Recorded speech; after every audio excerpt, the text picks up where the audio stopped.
How are you thinking about kind of growing the team and the future of marketing, the future of kind of what Broad River Retail, and kind of your vision for that? Thanks for the question. It's really exciting. It I'm gonna really. thank Tyler for the question. We'll thank Tyler for the questions. He sets us up really nice. Um, you know, for many years, as we have grown, we grew from 2 people in this department. That's a little too little. It was tiny, but that was 15 stores, right? And so we've come away. Was that when you started? We had 15 stores. We had 15 stores. Yes, when I Everyone started. anchors to how many stores we had when they started. That's why I asked you. I knew you Yes, knew that 15 number. stores and 2 people. So you grow, there's a lot more that's needed, and especially when you grow into new markets and it looks different, the support is different, and so it takes more than just 2 people. Number one, and then you wear many hats, and we all are accustomed to that in every department across Broad River. It is, I guess, kind of a rite to passage, right? Because it's, yeah, are you doing a lot? But you know what you're doing? You're learning a lot. You're learning in the trenches, and you learn how things work, and you can pull it apart and build it up, Yeah. And so if you don't do that, then you don't have the same viewpoint.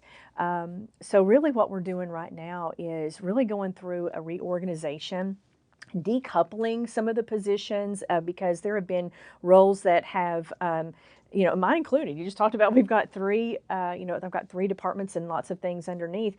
How do we look at that differently by decoupling and allowing that growth to happen in more channels, served by other people? So you have to do that strategically, and you can't grow it fast. You have to grow it mindfully, and within our harvest, right? That's right. That's right. So Live within the harvest. we do. So I say that because we have some of these roles that we're looking at. For example, I've got a senior manager who is working on all of the, she's got analytics, she's got playbook, she's also in charge of all the production and ensuring all the communications gets out to the stores. I mean, there's just a lot under that one role. We did this with the creative team a couple of years ago.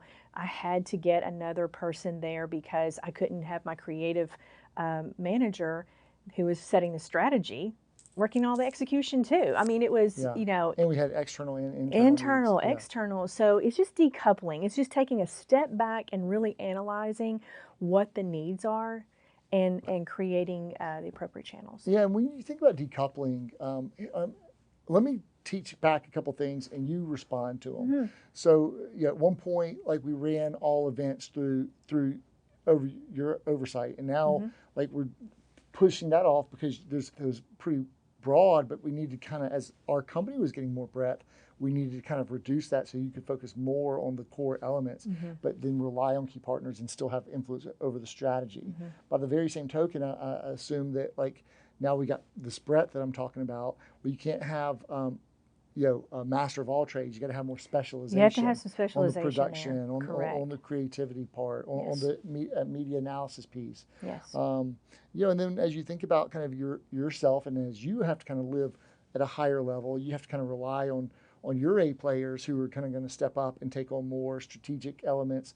So where did I get that right? Where did I get that wrong? Where would you fill in any of the blanks? Yeah, I think you got it all right. Well, let's. She's just. You got all of that right. We're still early, folks. You got it all right. We do have to have some specialists, because for so long we have been generalist, and we've been really good at being that. You have to know a lot about everything, and so there's only so much there in your filing cabinet in your brain, right? Yeah.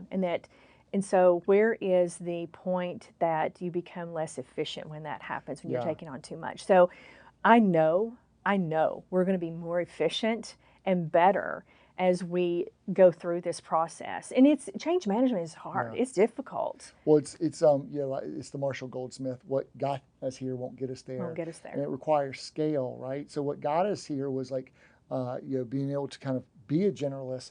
You can kind of wear multiple hats. Like, if you're a single store operator, you're gonna wear a whole lot of hats, right? Because you got to do a whole lot of things. But as you get the scale, you can afford the specialization. And if you don't, it'll actually hold the business back.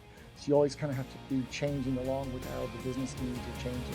Thanks for listening to Stories from the River. To check out more episodes, visit storiesfromtheriver.com.